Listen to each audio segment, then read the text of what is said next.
Hey everybody, welcome back to another video.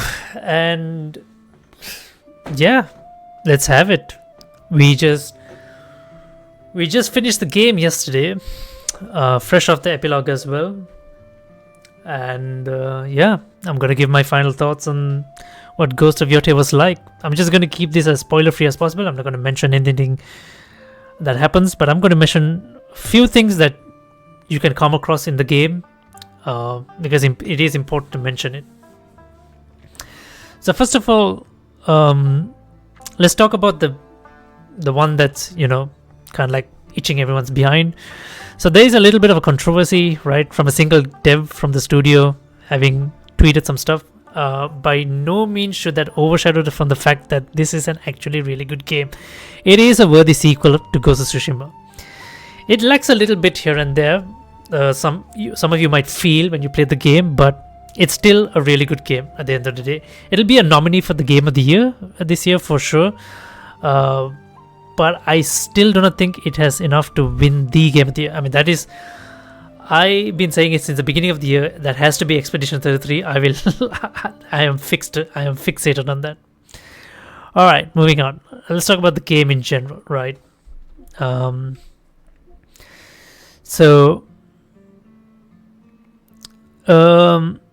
Ghost of Yotei basically takes everything from Ghost of Tsushima, the way it is, right? The structure of the mechanics, everything the way it is, and just adds a little bit more to the recipe, right? More weapons, right? Although I'm not a fan of having so many weapons, it was a little bit overburdened at times, having to switch out through many weapons just to fight several different people at times. It was a little bit annoying, but it was just way too many weapons for me, right? A few additional weapons would have been fine, but I thought there was just way too many weapons.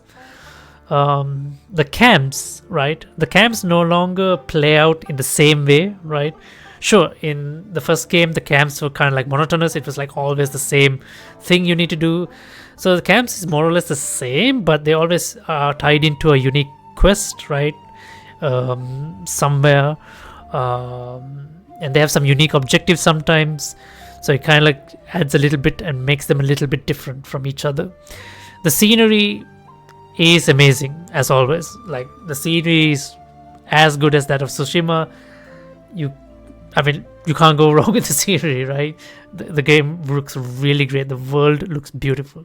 The music is amazing, right? The music is some incredible soundtracks in this game.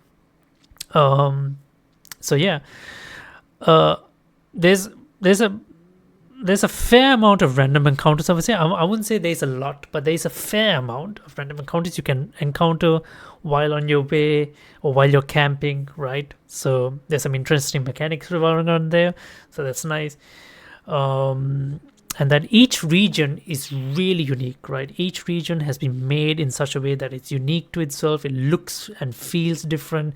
It has sometimes environmental effects, right? That could, for example, the northern regions can be too cold, so you need to watch out for that, and things like that.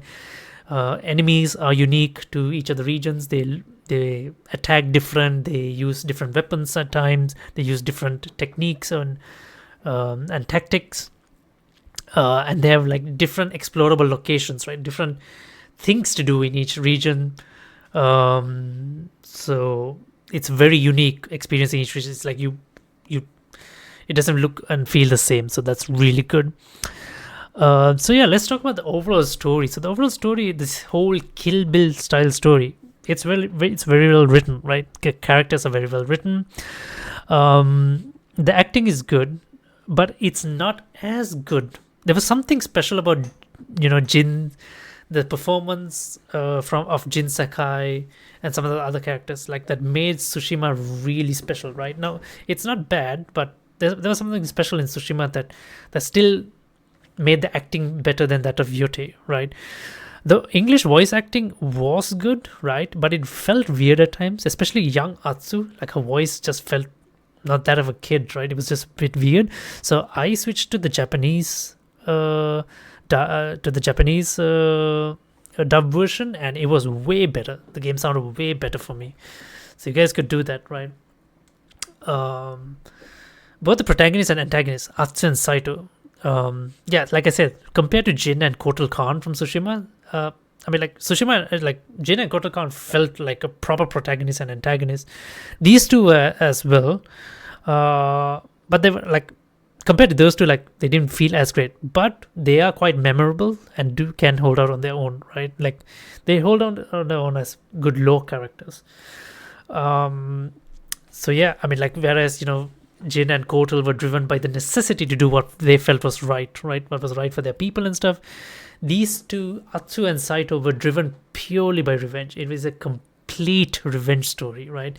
And I think that is what really makes like the story, like the insane amount of hatred and revenge that's put in between these two. So so let's talk about the future of the game, right? So I have to mention this, right? The game gives us closure on Jin Sakai's story, right? It's an optional quest, but it gives us closure. He on the legend of Jin Sakai, right? And how we kind of like spent his final days in Etso. And the game also concludes Atsu's story as well. So you could feel like there is no reason for Atsu to have a sequel compared to when Tsushima entered, right? You feel when this game ends, Atsu's story should be done. So yeah, so it gives us closure to Jin Sakai's story as well, kind of like giving us like it like mentions us like how he kind of lived out his final days. So it's kind of nice that we got a closure to both stories. So yeah, like if Sucker Punch were to ever think about making a third game, what I would think is they might stick to making this a complete anthology series, so they'll just keep following with it up with a newer protagonist with a newer story. Or they could also do a sequel to Jin's story and try and kind of like fill in the gaps, right, in between the events of Tsushima to the time when he comes to Etso, his journey on how it leads him up to Etso, because how he embraces the ghost, right, and becomes the ghost fully, right. So it'll be interesting to see that.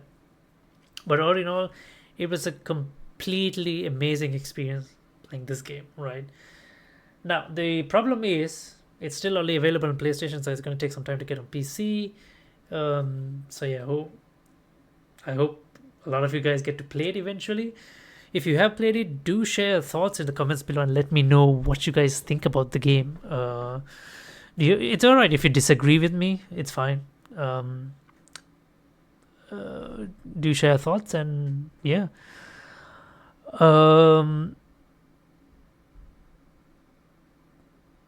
Will the game have a DLC? I don't think so. I don't think this game deserves to have a DLC, because it kind of like concluded well, right? So it concluded well. So I don't see any DLC coming to this game ever. This feels like a proper one and done thing. Sure, the Legends one is coming later, right? The multiplayer thing, yeah, that comes later. That's going to be great, yeah. But that'll be the only thing in terms of DLC that's going to come out. No story DLC, unlike the Iki Island thing that we got in in Tsushima. Yeah, unlike that, no story DLC. I feel for Ghost of Yotei. So yeah, there you guys have it. Hope you guys have a good day, and yeah, I'll see you guys in the next live stream or video. Till next time, then, bye bye.